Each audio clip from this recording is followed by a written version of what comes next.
Hello दोस्तों, स्वागत है आपका digital learning academy YouTube channel platform पर। आज है 27 जुलाई और 27 जुलाई से जितने भी करंट अफेयर के क्वेश्चन बन सकते हैं वो सारे डिस्कस करेंगे इस वीडियो में। यदि आपको वीडियो अच्छा लगे तो चैनल को सब्सक्राइब और शेयर ज़रूर करें। हाल ही में पूरे देश में कारगिल विजय दिवस कब मनाया गया? जो कारगिल विजय दिवस है यह कब मनाया गया पूरे देश में? अपने देश भारत में कारगिल दिवस कब मनाया गया? ऑप्शन है आपके पास 26 जुलाई, 25 जुलाई, 20 जुलाई, इनमें से कोई नहीं। तो अभी अभी हाल ही में 26 जुलाई को कारगिल विजय दिवस मनाया गया। इसके बारे में और जानकारी जान लेते हैं। जो कारगिल दिवस है पूरे भारत में 26 जुलाई 2021 को कारगिल विजय दिवस की जो क्या है 22वीं वर्षगांठ मनाई जा रही है। यह दिन 1999 में ऑपरेशन विजय में भारतीय सैनिकों सशस्त्र बलों की जीत का प्रतीक है, जब उन्होंने कारगिल सेक्टर में उच्च चौकियों से पाकिस्तानी सेना को घुसपैठियों को खदेड़ दिया था। 2021 में बांग्लादेश मुक्ति की स्वर्णिम विजय वर्ष भी मना रहा है। जो 2021 में है यह बांग्लादेशों की मुक्ति की स्वर्णिम विजय दिवस भी मना रहा है इस साल। नेक्स्ट है लद्दाख की अपनी दूसरी यात्रा पर भारत के राष्ट्रपति रामनाथ कोविंद कारगिल विजय दिवस की 22वीं वर्षगांठ में भाग ले लिया। जो क्या है वह है द्रास में कारगिल युद्ध स्मारक का दौरा करेंगे और कारगिल विजय दिवस समारोह में भाग भी लेंगे। कारगिल विजय दिवस क्यों मनाया जाता है? कारगिल विजय दिवस मनाने का उद्देश्य क्या है? राष्ट्रव्यापी अभियानों के माध्यम से विशेष रूप से युवाओं में राष्ट्रवाद और देशभक्ति की भावना जगाना और बहादुर सैनिकों को श्रद्धांजलि देने का समारोह का आयोजन किया जाता है। समारोह में क्या होता है कि विजय दिवस को सशस्त्र बलों के उन बहादुर सैनिकों के प्रति सम्मान और कृतज्ञता दिखाने के लिए मनाया जाता है। उन्होंने पाकिस्तानी सेना द्वारा घुसपैठ और कब्जा किए गए सभी पोस्टों को फिर से नियंत्रण करने में अपना जीवन लगा दिया था। ये थी कारगिल विजय दिवस से संबंधित जानकारी। नेक्स्ट है इम्पोर्टेंट क्वेश्चन है, अभी अभी हाल ही में जो केंद्रीय गृह मंत्री हैं अमित शाह द्वारा सोहरा वन रोपण परियोजना किस राज्य में शुरू की गई? जो गृह मंत्री अमित शाह हैं इन्होंने सोहरा वन परियोजना कहाँ स्टार्ट की है? तो यह की है मेघालय में यह योजना शुरू की गई है। इस योजना से संबंधित अन्य फैक्ट क्या है कि 25 जुलाई 2021 को सोहरा चेरापूंजी में ग्रीन सोहरा वनीकरण अभियान ग्रीन सोहरा अफोरेस्टेशन कैंपेन गृह मंत्री अमित शाह द्वारा लॉन्च किया गया। वृक्षारोपण और नवीकरण के महत्व पर प्रकाश डालते हुए इस अभियान का नारा क्या था? नारा दिया एवरग्रीन नॉर्थ ईस्ट यह कैंपेन का नारा था। यह अभियान असम राइफल और मेघालय इन दोनों संयुक्त रूप से चलाया गया है, असम राइफल और मेघालय सरकार द्वारा। और इसका क्या है अमित शाह जी ने इसका अनावरण किया, अभी शुरू किया है। केंद्रीय गृह मंत्री अमित शाह ने 25 जुलाई 2021 को पूर्वी खासी हिल्स में 20,000 से अधिक लोगों को लाभान्वित करने के लिए डिजाइन की गई थी यह परियोजना। ठीक है, इससे संबंधित और भी अन्य फैक्ट हैं। इसका उद्देश्य क्या है कि उद्यम के हिस्से के रूप में फ्लूड वुड वृक्ष लगाए जाएंगे, नर्सरी भी स्थापित की जाएगी और प्राकृतिक संसाधनों के प्रबंधन में स्थानीय समुदायों की क्षमता निर्माण का प्रयास भी किया जाएगा। मेघालय से संबंधित मेघालय की जो कैपिटल वो क्या है? वो शिलांग कैपिटल है मेघालय की। क्या है दोस्तों? मेघालय की शिलांग कैपिटल है। और मेघालय के जो अभी मुख्यमंत्री हैं वो हैं कनराड के संगमा यहाँ के मुख्यमंत्री हैं और सत्यपाल मलिक यहाँ के राज्यपाल हैं मेघालय के। नेक्स्ट चलते हैं, हाल ही में महिलाओं के खिलाफ अपराध पर अंकुश लगाने के लिए 40 सदस्यीय महिला दस्ते स्पेशल 40 का गठन किया गया। तो यह कहाँ किया गया है? महिलाओं के खिलाफ अपराध बढ़ते ही जा रहे हैं, इन्हें अंकुश लगाने के लिए 40 सदस्यीय महिला दस्ते स्पेशल 40 का गठन किया गया है। तो किसने किया है? इंदौर पुलिस ने, मुंबई पुलिस ने, दिल्ली पुलिस और इनमें से कोई नहीं। तो हाल ही में एमपी गवर्नमेंट इंदौर पुलिस ने यह 40 स्पेशल 40 सदस्यों की महिला दस्ते की शुरुआत की है। महिलाओं के खिलाफ अपराधों को कम करने के लिए यह योजना बनाई गई है। मध्य प्रदेश में, मामा की नगरी मध्य प्रदेश में इंदौर पुलिस ने नाबालिग लड़कियों को यौन आपराधिक मामलों से बचाने और महिलाओं के खिलाफ अपराध पर अंकुश लगाने के लिए 40 सदस्यीय महिला दस्ते स्पेशल 40 का गठन किया। यह पुलिस के लिए जानकारी एकत्रित करेगा और सुरक्षा उपाय के रूप में त्योहारों, मेलों और अन्य समारोह में तैनात भी किए जाएंगे इस फोर्स को। यह क्या है? यह दस्ता है जो 40 स्पेशल 40 का झुग्गी बस्तियों में रहने वाली सभी लड़कियों को बैड टच, गुड टच और यौन उत्पीड़न को रोकने के तरीके में सिखाएगा। और जो दोस्तों ध्यान दो कि क्या है, अभी जो MP government Madhya Pradesh government है, इसके जो अभी नए राज्यपाल बनाए गए हैं वो कौन बनाए गए हैं? मंगू भाई छगन भाई पटेल को अभी न्यू अपॉइंटमेंट किया गया है राज्यपाल मध्य प्रदेश की। और मध्य प्रदेश के जो मुख्यमंत्री हैं वो शिवराज सिंह चौहान है। मध्य प्रदेश की कैपिटल भोपाल है। नेक्स्ट चलते हैं, हाल ही में तामुलपुर मेडिकल कॉलेज एवं अस्पताल की आधारशिला किसने रखी? जो तामुलपुर मेडिकल कॉलेज है एवं अस्पताल की आधारशिला किसने रखी? ऑप्शन है आपके पास राजनाथ सिंह, अमित शाह, नरेंद्र मोदी और पीयूष गोयल। तो अभी हाल ही में अमित शाह जी द्वारा असम में तामुलपुर मेडिकल कॉलेज एवं अस्पताल की आधारशिला रखी गई। इससे संबंधित फैक्ट भी जान लेते हैं। जो केंद्रीय गृह मंत्री अमित शाह हैं, इन्होंने 25 जुलाई 2021 को तामुलपुर मेडिकल कॉलेज एवं अस्पताल की आधारशिला रखी। इन्होंने असम सरकार की प्रार्थना अचोनी तहत के 100 चयनित कोविड-19 पीड़ित परिवारों को 1-1 लाख रुपए के चेक वितरण भी किए। जो प्रार्थना अचोनी योजना के तहत इन्होंने पीड़ितों के परिवारों के लिए 1-1 लाख रुपए के चेक वितरण भी किए। जो शाह जी हैं, इन्होंने क्या गुवाहाटी मेडिकल कॉलेज और अस्पताल में रेडियोथेरेपी की एक नई इकाई का भी उद्घाटन किया असम में गुवाहाटी में।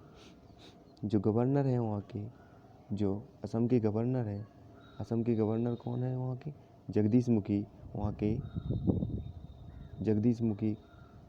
ध्यान देना दोस्तों, जगदीश मुखी वहाँ के गवर्नर हैं। और जो मुख्यमंत्री हैं हेमंता बिस्वा शर्मा वहाँ के मुख्यमंत्री हैं। और जो असम की कैपिटल है वो दिसपुर यहाँ की कैपिटल है। नेक्स्ट चलते हैं, किस शहर की काकतीय रुद्रेश्वर रामप्पा मंदिर को यूनेस्को विश्व धरोहर के रूप में अंकित किया गया है? काकतीय रुद्रेश्वरम है यह रामप्पा मंदिर, इसको जानते हैं दूसरे नाम से, यूनेस्को विश्व धरोहर में अंकित किया गया है। तो यह कहाँ स्थित है भाई? गुजरात में, तेलंगाना में, कर्नाटक और केरल में। इम्पोर्टेंट क्वेश्चन है, यूनेस्को से संबंधित है। तो यह है तेलंगाना में। अभी इसे यूनेस्को की विश्व धरोहर में शामिल किया गया है। यूनेस्को यूनेस्को का हेडक्वार्टर कहाँ है? पेरिस में इसका हेडक्वार्टर है। और जान लेते हैं इससे संबंधित फैक्ट है, जैसे काकतीय रुद्रेश्वरम रामप्पा मंदिर तेलंगाना को यूनेस्को विश्व धरोहर में शामिल किया गया। यह निर्णय यूनेस्को की जो विश्व धरोहर समिति है 44वीं में 44वें में यह निर्णय लिया गया। इसके साथ ही भारत को 39वां विश्व धरोहर स्थल मिल गया। 39वां विश्व धरोहर कौन सा? काकतीय रुद्रेश्वरम मंदिर तेलंगाना। इस मंदिर की विशेषताएं क्या हैं वो भी जान लेते हैं। यह मंदिर है जो दीवारों, खम्भों और छतों के साथ 6 फुट ऊपर तारे के आकार के चबूतरे का निर्माण करता है। रामप्पा मंदिर एक 13वीं शताब्दी का इंजीनियरिंग चमत्कार जिसका नाम उसके वास्तुकार रामप्पा के नाम पर रखा गया था। सरकार द्वारा 2019 के लिए यूनेस्को विश्व धरोहर स्थल के लिए इसे एकमात्र नामांकन के रूप में प्रस्तावित किया गया था। तेलंगाना से संबंधित जानकारी। तेलंगाना के मुख्यमंत्री कौन है जो अभी प्रेजेंट में? के चंद्रशेखर राव यहाँ के मुख्यमंत्री हैं। और राज्यपाल जो हैं तमिलिसाई सुंदरराजन यहाँ के राज्यपाल हैं। और जो तेलंगाना में जिलों की संख्या है वो 33 जिला तेलंगाना में है। तेलंगाना की हैदराबाद कैपिटल है। नेक्स्ट जान लेते हैं, बहुत ही अच्छा क्वेश्चन है ये परीक्षा की दृष्टि से। हाल ही में नदी को जानो ऐप लॉन्च की गई है। हाल ही में अभी नदी को जानो ऐप एक लॉन्च की गई है। यह किसके द्वारा लॉन्च की गई है? मनसुख मंडाविया ऑप्शन है, धर्मेंद्र प्रधान, अश्विनी वैष्णव और कोई नहीं। तो आपको पहले बता दें इससे संबंधित, जो मनसुख मंडाविया है यह अपने स्वास्थ्य मंत्री हैं। मंडाविया है यह अपने स्वास्थ्य मंत्री हैं। और जो धर्मेंद्र प्रधान है यह अपने शिक्षा मंत्री हैं। और जो अश्विनी वैष्णव है यह रेल मंत्री हैं। तो अभी हाल ही में किसने? धर्मेंद्र प्रधान शिक्षा मंत्री जो है अपने भारत सरकार के शिक्षा मंत्री हैं, इन्होंने यह नदी को जानो ऐप लॉन्च की है। इससे संबंधित अन्य फैक्ट भी जान लेते हैं। शिक्षा मंत्री धर्मेंद्र प्रधान ने 25 जुलाई 2021 को नदी को जानो ऐप लॉन्च किया है। ऐप का उद्देश्य है पूरे भारत में नदियों के बारे में जानकारी इकट्ठा करना। इसका उद्देश्य क्या है भाई दोस्तों? क्या है? पूरे भारत में नदियों के बारे में जानकारी एकत्रित करना। यह पहल क्यों की गई है? यह पहल पुनरुत्थान फाउंडेशन के लिए शोध का एक हिस्सा भी है। यह ऐप नदियों के भौगोलिक, स्थानीय जल स्तर और प्रदूषण के स्तर को भी एकत्रित करेगा। भारत का कोई भी छात्र जानकारी अपलोड कर सकता है इस ऐप के माध्यम से। नेक्स्ट है दोस्तों सनसीव ग्रुप। सनसीव जो ग्रुप है इसने किस देश में दुनिया का सबसे बड़ा तैरता सोलर फार्म बनाया है? जो सनसीव ग्रुप है इसने अभी हाल ही में किस देश में दुनिया का, क्यों इम्पोर्टेंट हो गया, दुनिया का सबसे बड़ा तैरता सोलर फार्म बनाया है? तो ऑप्शन है आपके पास लाओस, इंडोनेशिया, मलेशिया और सिंगापुर। तो इंडोनेशिया में, नोट करना दोस्तों, इंडोनेशिया में दुनिया का सबसे बड़ा तैरता सोलर फार्म बनाया गया है। और किसने बनाया है? कि सनसीव ग्रुप ने इसे बनाया है। और फैक्ट भी जान लेते हैं। इसमें क्या है? फ्लोटिंग फोटोवोल्टेक सिस्टम की क्षमता इसमें 2.2 गीगा पीक होने की उम्मीद लगाई गई है। यह जो है बॉटम द्वीप पर दूरियांकांग जलाशय के 1600 हेक्टेयर मतलब 4000 एकड़ को कवर करेगा। और इसके निर्माण में लगभग $2 मिलियन का खर्च भी आएगा।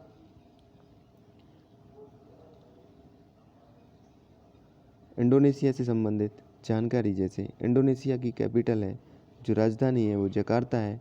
मुद्रा जो है इंडोनेशिया की इंडोनेशियाई रुपया यहाँ की मुद्रा है और राष्ट्रपति हैं जो जोको विडोडो यहाँ के राष्ट्रपति हैं और यहाँ का खेल जो है बैडमिंटन खेल है। यह थी इंडोनेशिया से संबंधित जानकारी। नेक्स्ट चलते हैं। हाल ही में बीसीसीआई ने IPL 2021 के बाकी बचे हुए कार्यक्रम की घोषणा किस देश में की है? तो हाल ही में जो BCCI के IPL 2021 के बाकी मैच बचे हुए थे उनकी घोषणा किस देश में करने की कार्यक्रम की घोषणा की है? तो ऑप्शन है आपके सऊदी अरब, UAE, कतर और ओमान। तो UAE में, अबू धाबी में UAE, उसमें भारत के IPL के 2021 के बाकी मैच का कार्यक्रम बनाया गया है। इससे संबंधित अन्य फैक्ट भी जान लेते हैं। भारतीय क्रिकेट कंट्रोल बोर्ड, जिसे BCCI कहते हैं, IPL 2021 के बाकी मैचों की घोषणा कर दी है जो कि UAE में खेले जाएंगे। 27 दिनों की अवधि में कुल कितने मैच खेले जाने हैं? 31 मैच खेले जाएंगे वहाँ पे।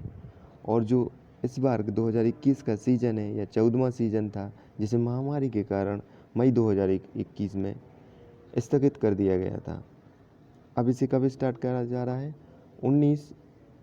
19 सितंबर को दुबई में चेन्नई सुपर किंग्स और मुंबई इंडियंस के बीच पहला मैच खेला जाएगा।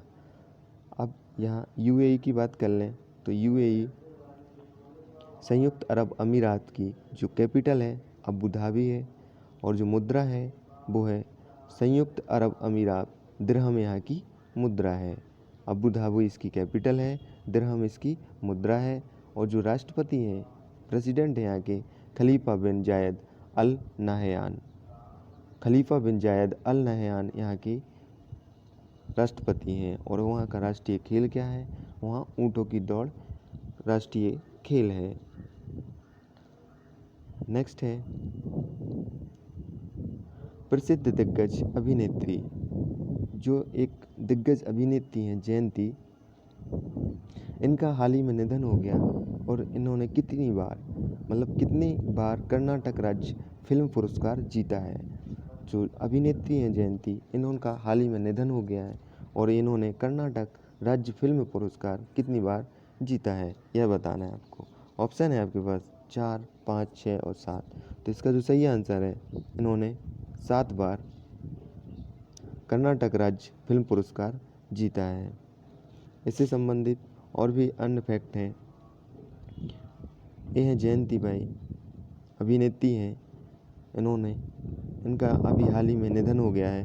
इन्होंने कन्नड़, तेलुगु, तमिल, मलयालम और हिंदी में 500 से अधिक, इन्होंने क्या, कन्नड़, तेलुगु, तमिल, मलयालम, हिंदी, इनमें 500 से अधिक फिल्मों में अभिनय किया है। जयंती बाई जी हैं जो हैं अभिनेत्री हैं, इन्होंने 7 बार कर्नाटक राज्य फिल्म पुरस्कार जीता है, 2 बार फिल्म फेयर भी जीता है और डॉक्टर राजकुमार आजीवन पुरस्कार भी इन्हें मिला हुआ है। इन्होंने अपने जो करियर की शुरुआत है वो कब की थी? शुरुआत की थी 1963 में इन्होंने फिल्म करियर की शुरुआत की थी। नेक्स्ट चलते हैं। किसने अभी अभी an ordinary life portrait of an Indian generation, क्या, an ordinary life portrait of an Indian generation नामक पुस्तक लिखी है, जो अभी हाल ही में लॉन्च की गई है। N ordinary life portrait of an Indian generation पुस्तक किसने लिखी है? तो ऑप्शन है आपके पास अशोक लवासा, सुनील चंद्रा, सुनील अरोड़ा, इनमें से कोई नहीं। तो हाल ही में अशोक लवासा हैं, इन्होंने यह पुस्तक लिखी हुई है। अशोक लवासा जी ने N ordinary life portrait of an Indian generation नामक पुस्तक का विमोचन किया। अशोक लवासा जो हैं, यह एशियाई विकास बैंक के उपाध्यक्ष बनने के लिए, जी अभी क्या है, एशियाई विकास बैंक के उपाध्यक्ष बनने के लिए 2020 में चुनाव आयुक्त के पद से इस्तीफा दिया गया था। इससे पहले जो अशोक लवासा थे ये चुनाव आयुक्त थे और एशियाई विकास बैंक के उपाध्यक्ष बनने के लिए इन्होंने इस्तीफा दे दिया था। किससे पद से? चुनाव आयुक्त के पद से इनने इस्तीफा दे दिया था। इनसे संबंधित और फैक्ट हैं, जो 1980 बैच की है, आईएएस अधिकारी हैं लवासा जी, और इन्होंने इन्हें हरियाणा कैडर और भारत सरकार के विभिन्न पदों पर कार्य भी किया है। नेक्स्ट है, हाल ही में किस देश ने अंतर्राष्ट्रीय सौर संगठन के लिए रूपरेखा समझौते की पुष्टि की है? जो सौर अंतर्राष्ट्रीय इंटरनेशनल सोलर अलायंस है, जो इसका गठन में किसके साथ अभी समझौता किया है? तो ऑप्शन है जर्मनी, स्वीडन और फ्रांस। तो अभी कौन सा जुड़ गया है इसमें? स्वीडन ने आधिकारिक तौर से इसमें जुड़ने की घोषणा की है। इसके बारे में अन्य फैक्ट भी जान लेते हैं। यह अंतर्राष्ट्रीय सौर संगठन में शामिल हुआ है अभी हाल ही में, रिसेंटली स्वीडन इसमें शामिल हुआ है।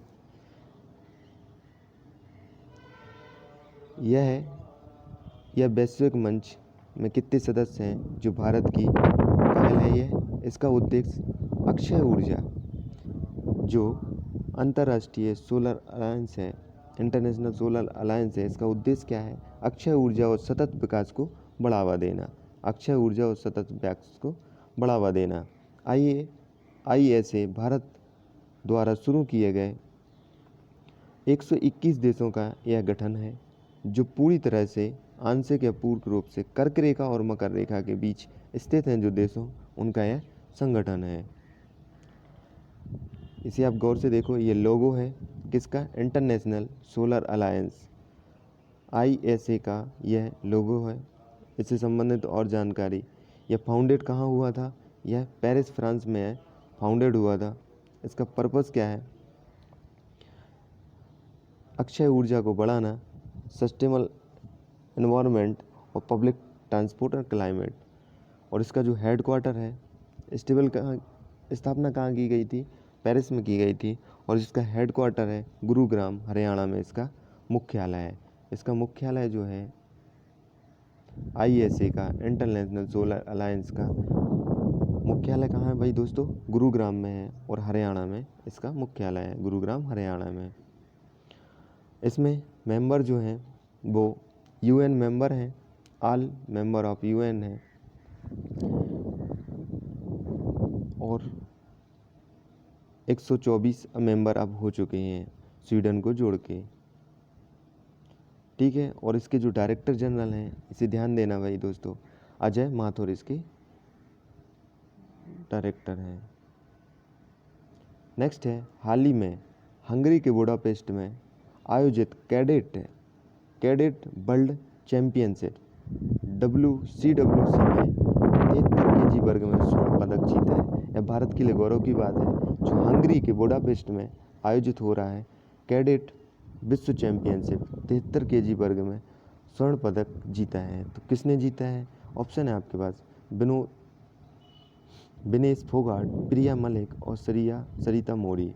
तो इसको प्रिया मलिक जी ने, जो कि एक रेसलर है हरियाणा की, इन्होंने 73 kg वर्ग में स्वर्ण पदक अपने नाम किया है। यह प्रिया मलिक जो हरियाणा की रेसलर हैं, इन्होंने स्वर्ण पदक अपने नाम किया है।